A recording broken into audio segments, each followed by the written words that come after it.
गौरी, गौरी, काय ग? लक्ष कुठे आहे तुझं? हा, हे बघ बाळा, आता अजिबात चिंता करू नकोस. काकू आल्यात ना, आता बघ तुझा तो कपिल कसा सुतासारखा सरळ होतो ते. आई तू काय बोलतीयस? अगं बरोबरच बोलते मी. आपल्या समोर असतील ते मालक बिलक, पण काकूंसमोर काही चालत नाही बरं का त्याचं. तू यासाठी आजींना इकडे बोलवून घेतलंयस का? अगं नाही ग बाई, मी त्यांना साखरपुड्याची बोलणी करायला बोलवून घेतलं होतं. पण बरं झालं हा, त्या वेळेवर आल्यात ते. आई बास, मला ना यावर काहीच बोलायचं नाहीये किंवा काही ऐकायचंही नाही. वा, म्हणजे मी एवढे प्रयत्न करतेय त्याचं तुला काहीच नाहीये. आई तसं नाहीये. पण तसं नाहीये मग कसं आहे ग? नाही, आपल्याकडे तू मला बाबांना वाटेल तसं बोलत असतेस आणि तरी आम्ही ऐकून घेत असतो. पण साठ्यांकडे तसं नाहीये. हा, अजूनही तिथे फक्त काकू बोलतात आणि बाकीचे सगळे त्यांचं ऐकतात. आई मला आता तू साठ्यांचं पुराण ऐकू नकोस. मला मला थोडा वेळ एकटीला राहायचंय. ठीक आहे, मी जाते. मला काय, पण काकू आल्यामुळे ना मला बाई खूप आनंद झालाय. आता बघ कपिल कसा आल. आई प्लीज प्लीज. गौरी, अगं मी पाहिलंय माझ्या डोळ्यांनी आप्पा कसे घाबरायचे काकूंना. ते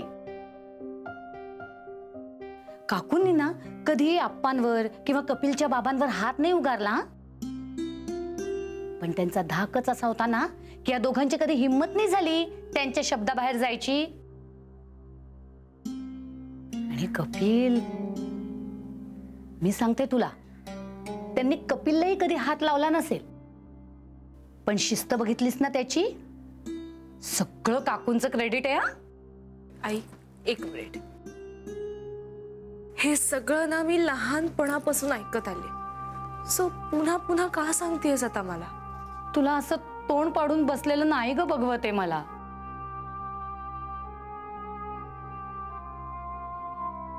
लेक आहेस ना तू माझी, मग काय करू? आई झाल्याशिवाय नाही कळायचं तुला. लेक अशी तोंड पाडून बसली की आईला किती त्रास होतो ते. आजी नाही कपिलकडे बघून असंच वाटत असेल ना, जे त्याचाही चेहरा. पुन्हा कपिल, बस ग बाई गौरी आता. हा, नाही म्हणजे तो तुला एवढे नखरे दाखवून गेलाय आणि तरीही तू. आई माझं प्रेम आहे त्याच्यावर. त्याच्यावर कुरघोडी करायला तो समोरच्या पक्षाचा वकील नाहीये. पण खरं सांगू का, नाही म्हणजे ही जर केस असते ना आणि तो जर समोरच्या पक्षात असता तर काकूंच्या येण्यानं या केसला एक वेगळंच वळण मिळालं असतं आणि तू केस जिंकली असतीस. का वाद घालते तुझ्याशी? काय आडावडीक चाली, जरा थोडं धीर धरा ना. मग तुमचं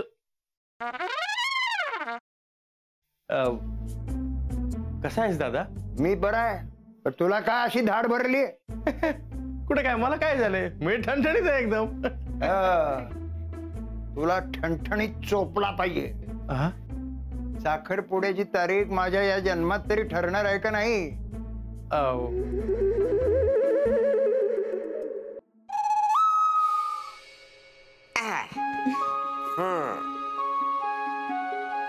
कसा वाटता?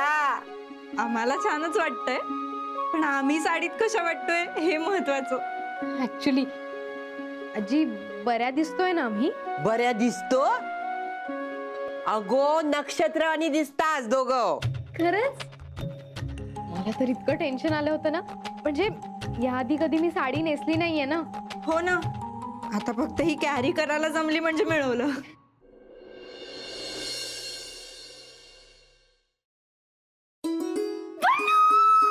पल्लू पल्लू पल्लू, तू बिलीव्ह पण नाही करणार माझ्या आयुष्यात थोड्या वेळाने काय घडलं ते.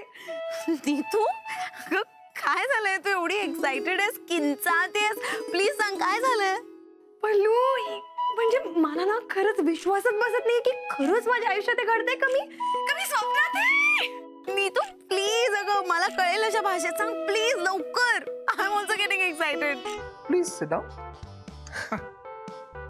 तर तुमच्या एक्झॉटिक डेट करता आम्ही हे टेबल फायनल केलंय. वाव अभया, हे टेबल नको. का? हे खूप मोठं होतं यार, म्हणजे नाही असं ना मोठं प्रशस्त एकदम. हा तसं नाही रे, असं छोटं पाहिजे, कॉम्पॅक्ट. यार प्रत्येक गोष्टीचं एक्झाम्पल द्यायला लागते. हे बघ, हा असा हात घेतला, केवढं लांब होतोय, केवढं लांब होतोय. ते जरा असं इथे. ओके